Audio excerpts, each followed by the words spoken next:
Welcome to my channel.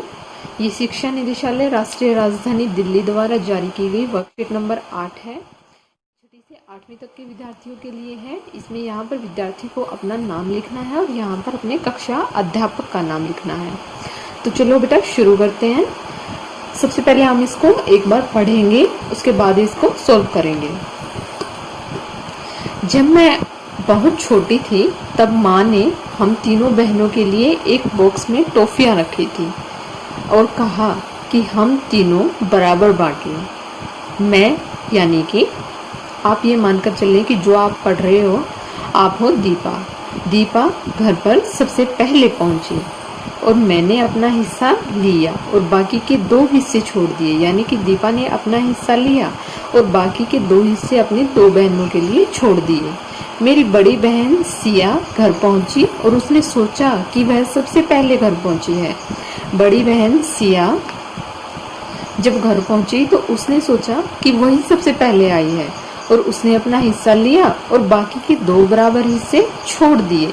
यानी कि उसने सोचा सबसे पहले वो आई है, उसने अपना हिस्सा लिया और ईमानदारी दिखाते हुए 2 हिस्से अपनी बहनों यानी कि दीपा के लिए आगे पढ़ते हैं के लिए छोड़ दिए। अंत में तीसरी बहन जया घर पहुंची और उसने भी सोचा कि वह सबसे पहले पहुंची है और उसने अपना हिस्सा लिया और 8 टॉफियां छोड़ दी। यानी कि उसकी बहन जो तीसरे नंबर पर आई थी कौन थी? जया।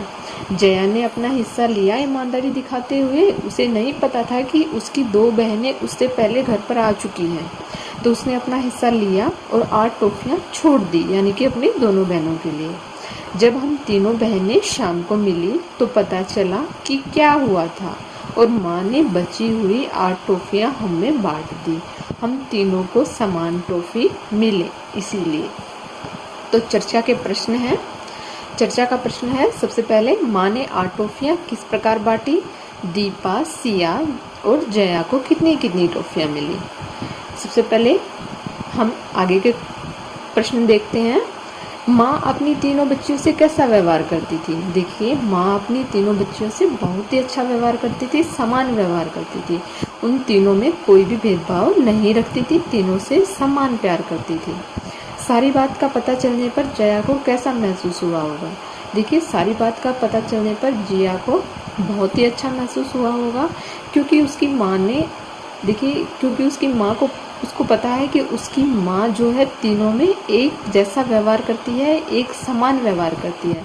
तो उसको पता था अगर उसको कम टॉफियाँ भी मिली हैं तो भी उसकी माँ उसको बराबर टॉफियाँ ही दिलवाएगी और उसे अच्छा महसूस हुआ होगा। तो चलिए अब ये प्रश्न नंबर पहला करते हैं हम। माँ ने 8 टॉफियाँ किस प्रकार बांटी? देखिए, जैसे यहाँ पर पता चला था कि 8 टॉफियाँ बच गई हैं, तो सबसे पहले कौन आई थी? सबसे पहले आई थी दीपा। उसके बाद कौन आई थी? उसके बाद आई थी सिया और लास्ट में कौन आई थी? जया। लास्ट में कौन आया था? जया। जया ने अपना हिस्सा लेकर 8 टॉफियां, यहाँ पर 8 टॉफियां दोनों बहनों के लिए छोड़ दी थी। यानी कि उसने कितनी टॉफियां ली? 4।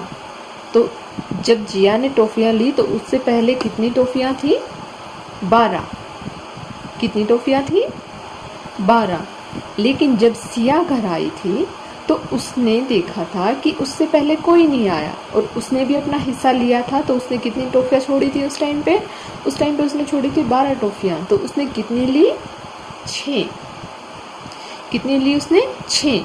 यानी कि उस टाइम पे जब सिया घर पर आई तो उस टाइम पे थी वहां पर 18 टॉफी। कितनी टॉफियां थी? 18। लेकिन सबसे पहले कौन आई थी? सबसे पहले आई थी दीपा, यानी कि मैं।